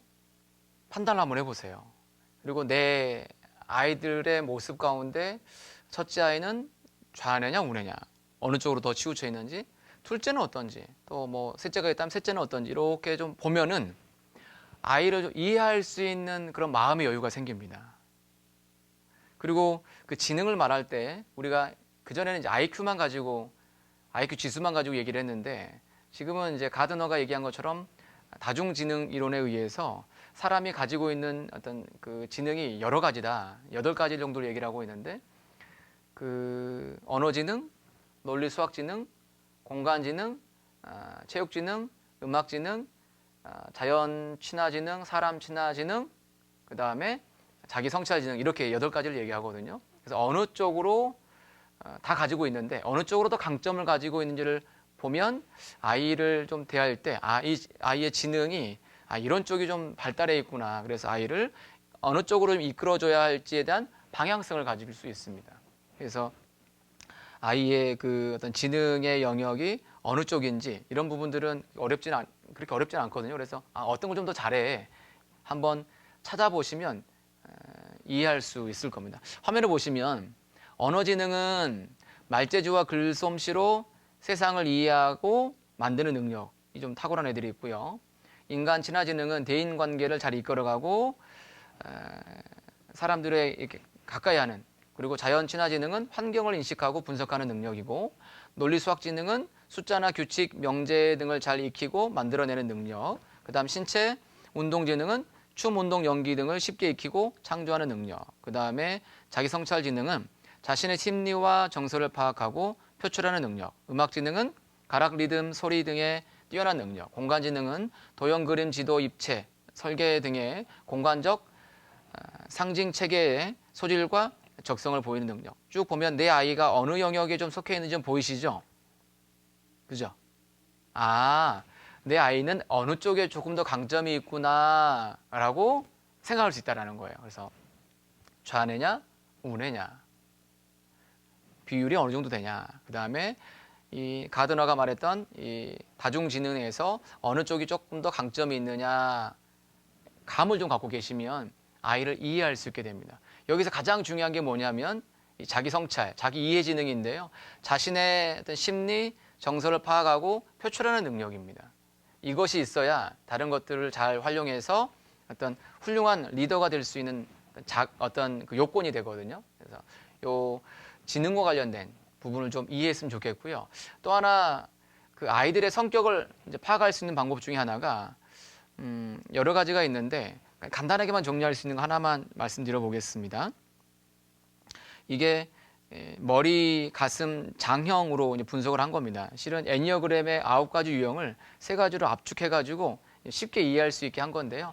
간단하게 설명을 드려보면 이 머리형 같은 경우는 이 머리를 가지고 지식 에너지를 주로 쓰는 그런 성향을 가지고 있어서 이성파, 계획파입니다. 그래서 정보와 계획의 가치를 두고 논리와 이성, 타당성에 따른 어떤 결정을 내리기 때문에 머리를 많이 씁니다. 그래서 이 사람들은 어떻게 에너지를 보충하냐면 좀 쉬면 잠자는 걸 좀 좋아합니다. 좀 자야 에너지가 보충되고, 이의 관심 대상은 거의 미래입니다. 미래. 계획을 세우는데 참 시간을 많이 쓰죠. 그 다음에 여기 가슴형인데요. 이 가슴형의 사람들은 관계된 사람 혹은 결정에 영향을 받는 사람에 따라서 결정을 내리기 때문에 이 대화나 수다를 통해서 에너지를 보충합니다. 이 사람 관계가 굉장히 중요한 사람이죠. 다른 사람들이 나를 어떻게 볼까 굉장히 중요한 사람입니다. 말하면서 푸는 사람이라는 거죠. 사교적인 사람입니다. 그 다음 또 하나가 이 장형인데요. 이 장형은 결단과 행동의 가치를 두고 원칙과 주관, 그 다음에 어떤 의무에 따라서 결정을 내리고요. 어떻게 에너지를 보충하냐면 이제 음식으로 에너지를 보충합니다. 그래서 간단하게 정리하면 보시는 것처럼 머리형, 가슴형, 장형 보이시죠? 여기 보면은 이 머리형은요, 안정에 대한 욕구가 커요. 그 다음에 가슴형은 인정에 대한 욕구가 크고요. 그 다음에 장형은 지배하고 통제하려고 하는 욕구가 큽니다. 외모로 보면요, 머리형은 슬림하고 가벼운 체격이고 깔끔하고 쌀쌀맞은 인상입니다. 가슴형은 둥글둥글하고 부드러운 용모와 매력적이고 호감 가는 인상이죠. 그 다음에 장형은 건장한 체격에 단호하고 도전적인 인상을 갖고 있습니다. 그러니까 내 아이를 보면 아, 얘는 머리형이겠구나, 가슴형이겠구나, 장형이겠구나 좀 보이시죠? 그래서 에너지 보충, 머리형은 수면으로, 가슴형은 대화와 수다로, 장형은 음식 섭취로 에너지를 보충합니다. 내 아이를 보시는 거예요. 아, 얘는 좌뇌냐 우뇌냐, 그 다음에 간단하게 정리해서 머리형이냐 가슴형이냐 장형이냐. 저희 집에 이제 자녀들이 있는데 저희 자녀들도 개인적으로 분석을 해서 그 아이에 접근할 때 여기 있는 걸 가지고 좀 접근하려고 노력을 하거든요. 그러면 그 아이의 어떤 행동들에 대해서 좀 이해가 되는 게 좀 있더라고요. 접근할 때 훨씬 더 여유가 생깁니다. 그래서 간단하게 머리형, 가슴형, 장형 이렇게 좀 생각을 해보면서 좀 아이를 볼 필요가 있고요. 그 다음에 또 하나는 사람마다 자기가 사랑을 받고 있다 느끼는 어떤 그 지점이 좀 다릅니다. 이걸 가지고 설명 한번 드려보겠습니다. 게리 체프먼이 쓴 책인데요. 5가지 사랑의 언어라는 책입니다. 구원받은 이제 부모로서 이 책은 한 번쯤은 꼭 읽어볼 필요가 있는 것 같습니다. 이 책이 이제 10대를 위한, 그 다음에 자녀를 위한 이렇게 여러 가지로 번역이 되었는데 비슷한 내용이고요. 아까 처음에 보여드렸던 이 책을 쭉 탐독해 보시면 이 5가지 사랑의 언어를 이해할 수 있을 겁니다. 이 5가지 사랑의 언어가 첫 번째가 인정하는 말, 두 번째가 함께하는 시간, 세 번째가 봉사, 선물, 스킨십 이런 것들로 나타날 때 상대가 사랑을 받는다라고 느낀다라는 겁니다. 사랑을 받는다고요. 그래서 인정하는 말은 언어를 통해 사랑을 느끼는 사람들은 상대방이 주는 상처에 더 크게 상심한다. 그래서 말로 인정하는 표현들을, 사랑의 표현들을 해주게 되면 사랑받는다고 느낀다라는 겁니다. 두 번째는 함께하는 시간인데 상대방에게 집중해서 서로 있는 시간을 많이 가져야 사랑받는다고 느끼는 사람들이라는 거죠. 선물은 상징적인 의미를 지닌 물건으로 사랑을 확인하는 겁니다. 사랑한다, 관심을 갖고 있다라는 것을 선물을 통해서 이제 표현해주면 선물이 올 때 사랑받는다고 느낀다라는 겁니다. 그리고 봉사는 상대방이 원하는 일을 해주는 이런 경우에 사랑받는다고 느끼고요. 스킨십은 접촉을 통해서 사랑을 느끼는 사람들이죠. 그래서 접촉을 자주 해주면 사랑받는다고 느낀다라는 겁니다. 그래서 이제 보통 이제 부부간으로 말을 하면요, 남편이 아내에게 바라는 그 5가지를 쭉 조사해 보면 첫 번째가 스킨십이죠. 성적 만족감인데, 그 다음에 취미 활동의 짝, 그 다음에 이렇게 나와 있고요. 아내가 남편에게 바라는 것은 부드러운 보살핌, 대화, 신뢰 이렇게 쭉쭉 나와 있는데 그런 것들이 다 여기로 압축된다라는 겁니다. 그래서 남자 같은 경우는 육체적 접촉과 인정해주는 말, 요것에서 사랑을 느끼는 경우가 많고요. 여성 아내 같은 경우는 함께하는 시간, 봉사 이런 것에서 많이 사랑을 느끼죠. 이것도 한번 조사해 볼 필요가 있습니다. 내 아이들 같은 경우에는 어떤 것에서 약한지 어떤 것에서 강한지를 알면 이걸 가지고 접근할 수가 있어요. 그래서 좀 전에 말씀드린 것처럼 저도 제 아이들을 대할 때 여기에서 좀 보면서 접근하려고 노력을 하고요. 그리고 이 5가지 사랑의 언어가 성장해 가면서 또 분위기에 따라 조금씩 바뀌긴 합니다. 그래서 제1 사랑의 언어, 제2 사랑의 언어, 제3 사랑의 언어가 있게 되는데 이걸 중점적으로 좀 보면서 접근을 하면 자녀들을 대하는 어떤 태도가, 우리의 자세가 바뀔 수 있습니다. 그래서 지, 그 다음에 정, 성격적 부분들, 그 다음에 사랑을 느끼는 그런 부분들에 대해서 이해를 해야 한다는 거죠. 그리고 자녀들 스스로 어떤 꿈을 세울 수 있도록요. 꿈이 있으면, 비전이 있으면 현실에서 만나는 많은 문제를 극복해 갈 수가 있거든요. 성경에서 꿈꾸는 자 하면 대표적인 사람이 요셉이잖아요. 그런데 요셉이 왜 꿈꾸는 자가 되었는지를 성경을 가지고 쭉 공부를 해보면 실은 아버지의 영향력이 아주 컸습니다. 요셉은 아버지의 사랑을 많이 받는 아들이었습니다. 아버지의 사랑을 많이 받는 아들이었고 많은 아버지의 사랑을 받고 있었기 때문에 아버지와 많은 대화 속에서 아버지가 무엇을 중요하게 생각했었는지, 하나님의 축복을 귀하게 여겼잖아요. 그죠? 하나님의 축복을 귀하게 여겼고 하나님의 축복을 받았죠. 그리고 나서 실제 그 축복이 자기에게 주어지는 그런 오랜 시간의 과정 속에서 많은 이제 환난과 고난을 겪지만 그 속에서 함께 하시겠다는 하나님의 약속을 믿고요. 그 어려움을 다 극복해 가잖아요. 그래서 그는 하란을 거치고 야복강을 거친 다음에 진짜 이스라엘로 이제 바뀌게 되잖아요. 진짜 하나님의 축복을 받는 사람이 됩니다. 이 삶의 모습이 요셉에게도 그대로 주어지게 됩니다. 아버지가 축복을 귀하게 하나님의 축복을 받기를 원했던 것처럼 요셉도 하나님의 축복을 갈구하는 마음이 있었기 때문에 소원이 있었죠. 삶의 비전이 있었던 겁니다. 그러니까 하나님은 그에게 꿈을 주셨죠. 그래서 하나님은 그에게 꿈을 심어 주셨어요. 비전을 주신 거예요. 꿈을 갖기를 원했던 사람에게 하나님은 꿈을 주셨던 겁니다. 그 꿈이 어떻게 이루어졌습니까? 그래서 그는 아버지와 같은 하란, 그래서 형들에게 팔려서 애굽으로 내려가게 되잖아요. 하란과 같은 곳이죠. 그리고 아버지가 야복강에 가서 모든 것들을 다 뒤로 하고 하나님과 1대1로 만날 수 있는 그런 곳, 그게 야복강이었잖아요. 요셉도 그런 야복강과 같은 감옥 속에서 하나님과 1대1로 만나면서 자신의 꿈이 어떻게 이루어지는지, 그러면서 하나님이 자기와 어떻게 함께 하는지를 실제 경험해 갔죠. 그리고 자신의 삶을 총체적으로 마무리하는 창세기 50장에서 하나님은 실제 자신의 삶 가운데 권고하셨음을 이제 간증하는 내용들이 나옵니다. 꿈이 있었기 때문에 실제 삶에서 만나는 많은 문제를 이겨설 수 있었는데 그 꿈은 아버지의 사랑과 대화 속에서 갖게 되었다라는 거죠. 이게 저에게 참 중요한 것 같아요. 꿈 가져. 비전을 세워야지. 이것도 중요하지만 먼저는 부모인 우리가 하나님 안에서 어떤 꿈을 가지고 어떤 비전을 가지고 살아가고 있는지 그 꿈과 비전에 대한 이야기를 자주 이야기해야 하고요. 꿈꾸는 자가 온다고 했잖아요. 자주 이야기해야 되고 그 꿈을 쫓는 사람으로 우리가 살아가야 한다는 거죠. 그럴 때 우리 자녀에게 영향력을 주게 되고 우리 자녀도 꿈을 세우게 되는 거거든요. 그리고 하나님의 축복을 실제 얻게 될 겁니다. 그렇게 되어야 실제 삶 가운데 고단한 시간들이잖아요. 중고등학교 시절이. 그 고단한 시기를 넘어갈 수 있게 되는 겁니다. 왜냐하면 하나님이 함께 하심을 믿을 수 있으니까요.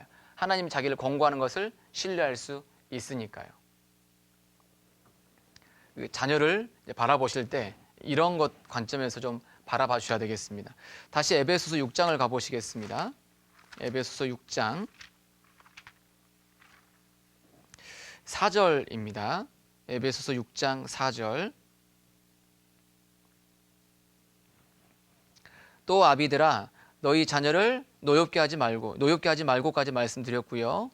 오직 주의 교양과 훈계로 양육하라라고 되어 있습니다. 이제 주의 교양이라는 것은 하나님의 말씀입니다. 그 기준인데 그걸 신명기 6장에서 볼 수 있거든요. 성경적 바른 가치관을 딱 신명기 6장에서 종합해 보면 이렇게 정리할 수가 있습니다. 하나님을 최고로 인정하는 것, 그 다음에 하나님을 사랑하는 것, 하나님의 말씀에 순종하는 것, 모범을 통해서 가르칠 것, 일상의 모든 영역을 하나님을 가르치는 교실로 사용할 것, 하나님의 일을 최우선으로 생각할 것, 세상과 악에 대해서 경고할 것. 이게 성경적 바른 가치관들이 탁 녹아있는 곳이 신명기 6장이거든요. 그러니까 성경적 가치관으로 자녀를 가르치라라는 거죠. 이제 그것은 우리가 잘 알고 있는 부분이고요. 그 다음에 그 주의 훈계로라고 되어 있잖아요. 그러니까 자녀에 대해서 가만히 두면 올바로 자라갈 수가 없기 때문에 성경적 기준을 계속해서 알려주면서 그 성경적 기준의 테두리를 점점점 중요한 그 원칙 중심으로 테두리를 만들어 가야 한다는 겁니다. 실은 이 부분은 부모가 어떤 것을 좇아서 살아가고 있는지 보여지면 자연스럽게 물들여져 가는 것을 알 수가 있습니다. 그리고 부모가 어떠한 것을 중요하게 생각하고 잘못됐고 이런 어떤 기준들이 생겨 있잖아요. 그럼 자녀도 그것을 따라서 행동할 수 있게 된다라는 거죠. 어려서부터 관리가 반드시 필요합니다. 그리고 하나 두려운 것 중에 하나는 이 자녀를 훈계하고 자녀를 양육해 감에 있어서 무서운 것 중에 하나가 이겁니다. 잠언 29장에 보시면 자녀를 지나치게 두려워하지 말라라는 겁니다. 잠언 29장 25절입니다. 잠언 29장 25절입니다. 사람을 두려워하면 올무에 걸리게 되거니와 여호와를 의지하는 자는 안전하리라라고 되어 있습니다. 이 말씀을 자녀를 우리가 대하는 데 있어서 좀 유의해야 할 말씀 중에 하나입니다. 사람을 두려워하면 올무에 걸린다고 되어 있잖아요. 지나치게 자녀를 두려워하게 되면 성경적인 어떤 기준 안에서 판단하는 것이 아니고 인정하고 어떤 아이가 원하는 대로 그냥 들어줘 버리려고 할 수 있거든요. 지나치게 자녀를 두려워하면 잘못될 가능성을 보여주고 있는 겁니다. 그럼 우리가 어떻게 해야 될까? 하나님을 의지하고 하나님께 기대면 이 문제가 또 풀려지거든요. 시간 속에서. 근데 거꾸로 자녀를 너무 두려워해 버리면 이 관계가 완전히 실타래가 완전히 엉켜버릴 수밖에 없습니다. 그래서 너무 자녀를 두려워하지 말고 하나님을 앞세우는 쪽으로 살아가자. 다시 에베소 6장을 가보겠습니다. 에베소 6장 이제 후반부입니다. 에베소 6장 끝에 보면은 6장 4절에 보시면은 또 아비들아 너희 자녀를 노엽게 하지 말고 오직 주의 교양과 훈계로 그 다음에 양육하라라고 되어 있는데 자라가는 데 있어서는 많은 시간이 필요하잖아요. 그죠? 시간과 과정 속에 있다라는 겁니다. 그래서 이사야 64장에서 주님이 이런 말씀하셨습니다. 주님은 토기장이시고 우리는 진흙이다라는 말씀을 좀 생각해 보면 주님께서 부모인 우리도 이렇게 좀 빚어가고 있지만 우리 자녀들도 지금 이렇게 빚어가고 있는 과정 중에 있다라는 겁니다. 그러니까 이게 완성되기까지는 시간이 필요하고 누가 이 그릇을 빚고 있냐면 하나님께서 빚고 있기 때문에 멋진 작품으로 완성이 될 것을 알 수 있다라는 거죠. 어떤 공사장을 지나가면서요, 공사하고 있는 현장을 보면서 잘했네, 못했네라고 말하는 것은 어리석잖아요, 그죠? 공사가 다 되고 나서 완성된 모습을 보면 잘잘못을 말할 수 있다라는 거죠. 지금 공사가 잘 되어서 아름답게 만들어져 가고 있는 과정 중에 있는데 그 중간에서 어떤 가타부타 말하기가 어렵다라는 거죠. 우리 아이들은 지금 공사 중이잖아요, 그죠? 어떤 병을 치료하고 있는 과정 중에 있는 것과 똑같다라는 것을 좀 기억을 하자라는 겁니다. 양육하라라고 되어 있는데 우리가 자라나게 하는 것이 아니고 하나님께서 자라나게 하신다라는 겁니다. 고린도전서 3장을 가보겠습니다. 고린도전서 3장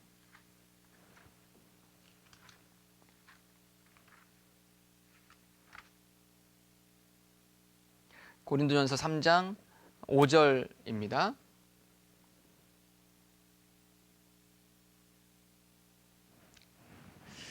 그런즉 아볼로는 무엇이며 바울은 무엇이뇨? 저희는 주께서 각각 주신 대로 너희로 하여금 믿게 한 사역자들이니라. 나는 심었고 아볼로는 물을 주었으되 오직 하나님은 자라나게 하셨나니. 그런즉 심느니라 물 주느니는 아무것도 아니로되 즉 간접적인데 오직 자라나게 하시는 하나님 뿐이니라. 심고 물 주는 것이 직접적인 것이 아니고 간접적이다. 정말 중요한 것은 하나님께서 자라나게 하신다. 부모인 우리에게는 심고 물 주는 역할을 주셨죠. 그 일한 대로 하나님 우리에게 상급을 주실 겁니다. 양육하라. 양육을 돕고 있는 중에 있다라는 걸 기억하면서 자녀를 위해서 좀 기다려주는 마음으로 소망을 가지고 쭉 좀 대해 주셨으면 좋겠습니다.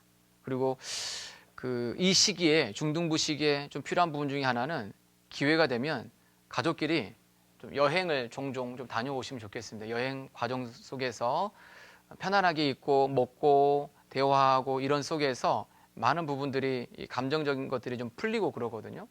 그래서 함께 운동도 하고 함께 여행도 하고 이런 기회를 가져주신다면 아이들의 마음을 조금씩 부드럽게 만들 수 있을 겁니다. 그리고 부모 스스로 자신의 신앙을 계속 관리해야 됩니다. 내 컨디션이 좋으면 자녀에 대해서 부드럽게 반응하게 되는데요. 내 컨디션이 좋지 않으면 자녀에 대해서 쌀쌀맞게 대할 수 있잖아요. 그래서 개인적으로 경건생활 해나가고 개인적으로 건강도 챙기고 이 두 개의 균형을 맞춰야 되거든요. 그럴 때 여유를 가지고 아이들을 대할 수 있을 겁니다. 자, 마지막으로 예레미야 31장을 하나 가보겠습니다. 예레미야 31장.